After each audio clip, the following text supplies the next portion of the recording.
Assalamu alaikum students. This is the lecture for the class 7th.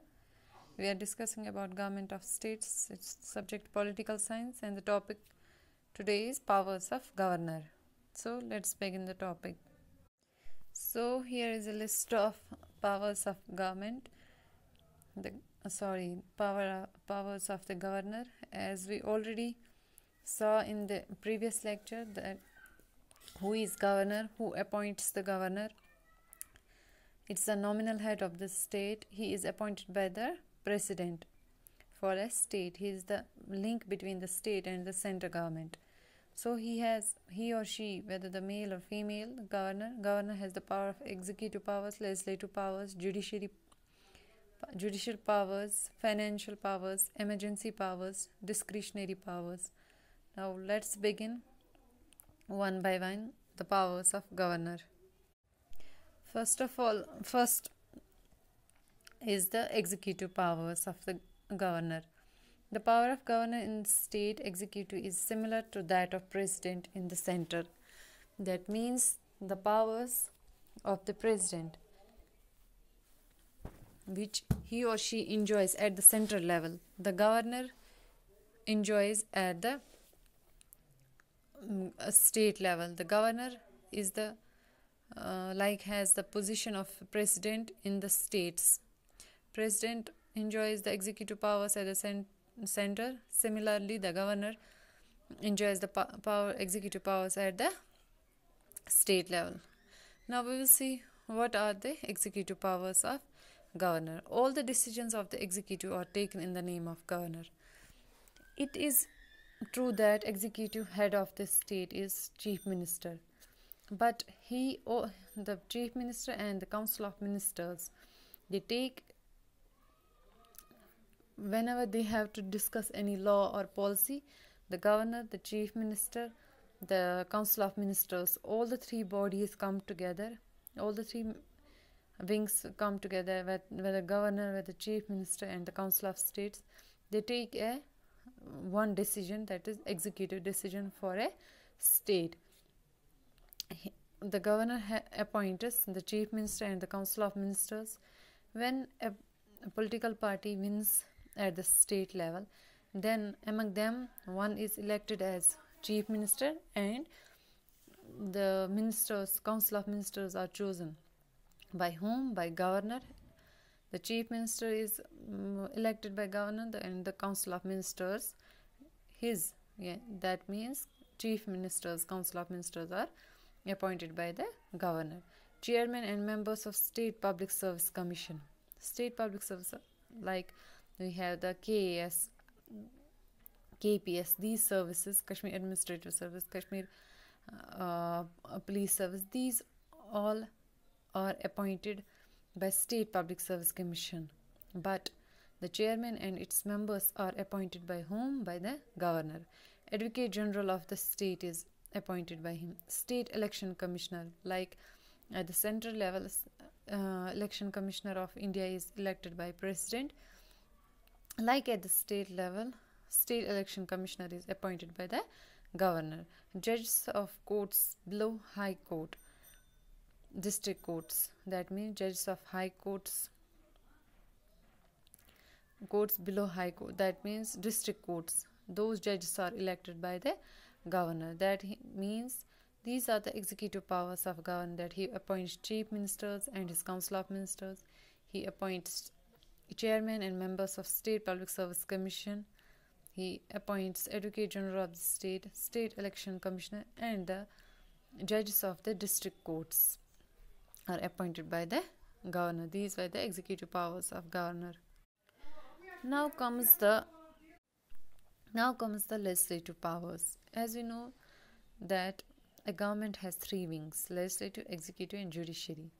Legislative powers are those powers, or the legislation is that which frames or which makes the laws. Executive, which implements those laws, and judiciary is a watchdog. It's called a watchdog because the judiciary sees whether the laws are in favor of people or not. Any discrimination is not happened. If somewhere they felt that here is discrimination, then there comes the role of judiciary. Judiciary means the courts, where the High Court, Supreme Court, this is called the judiciary. Now, the legislative powers. The governor can summon, prorogue, and dissolve the state legislature. Summon means that if governor felt that there is a specific issue which needs to be addressed, then they called a session of legislative assembly or legislative council. They called a meeting of these two houses. If in a state there is only legislative council, then only the legislative council has to come and discuss the problem. Prorogue means it suspends whether the legislative council or the legislative assembly, and dissolves the state legislature. And it can dissolve the state legislature. That means it can suspend it. It can erase the state legislature if he feels there is a need of dissolving the state legislature. Appoints 1/6 member of legislative council. That means governor has the power to appoint 1/6 member of legislative council, which is the upper house of the state. Nominates 1 member of Anglo-Indian community to legislative assembly. As we know that here in the first point, summon, prorogue, and dissolve the state legislature. State legislature means both the state assembly and state council. He can dissolve or suspend both the houses or the legislative assembly. And nominates 1 member of Anglo-Indian community. These are Anglo-Indian community are those which have less representation in the society, and 1 member is elected from them, nominated by the governor for the legislative assembly. Powers regarding promulgating ordinances. Promulgating means announce. He announces some ordinance or some law. He has the power to make a law which is for the state, or if he feels that I have to make an ordinance, I have to make a law which is good for the people or which is good for the state, then the governor has that power. In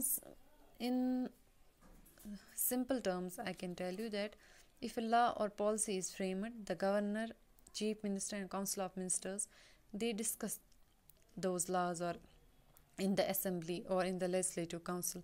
But when it comes to promulgating ordinances, it means he announces a particular law. He has that power to make a law on himself. He can promulgate ordinance only with the regards to state list and concurrent list. He has the power to promulgate ordinance only with regards to state list and concurrent list. That means he can make laws only in the state list or in concurrent list. When a bill is passed by legislative assembly, the governor can. If a bill is passed by the legislative assembly, then it goes to governor, as we discussed this point earlier. He can give his assent or signature on that bill. He can hold the bill. He will reject that bill or send the bill for reconsideration or send back to the legislative assembly to reconsider that bill, or reserve the bill for president's advice, or he can put that bill on the president's table and tell him to give advice on this bill. So he has these legislative powers. He can dissolve state legislature. He appoints 1/6 member of legislative council. He can nominate 1 Anglo-Indian community, 1 member from that for the legislative assembly.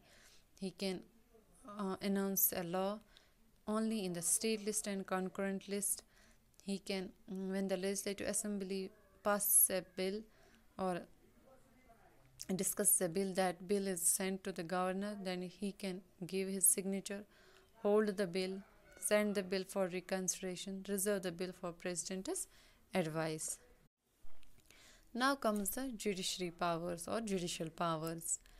The governor appoints the judges below high court level. That means the governor has the power not appoint the judges of High Court, but the below the High Court level, that is district level, Sessions Court, those judges are appointed by the governor. The president consults the governor while appointing chief justice and judges of High Court of that state.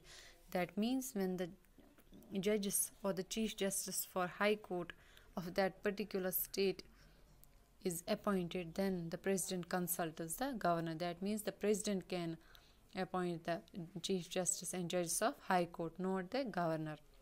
But president can consult the governor. So governor appoints the judges of district courts or below the High Court level. He can grant pardon, remission, or reprieve of offense against state laws, but he cannot grant pardon in case of death sentence. If a person has done something wrong, he can grant pardon. That means forgiveness, remission, or reprieve. These are interchangeably. It means that if a person has done something wrong, he can give forgiveness or leave that person against some offense he or she has done for the state laws. But when a person is given death sentence, then the governor cannot give him forgiveness. Then the governor cannot protect him or her from the death sentence. These are the judicial powers of the governor. So today we discussed about the powers of governor at the executive level, at the legislative level, and the judiciary powers. In the next lecture we will discuss the other powers of the governor. Till then, Allah Hafiz.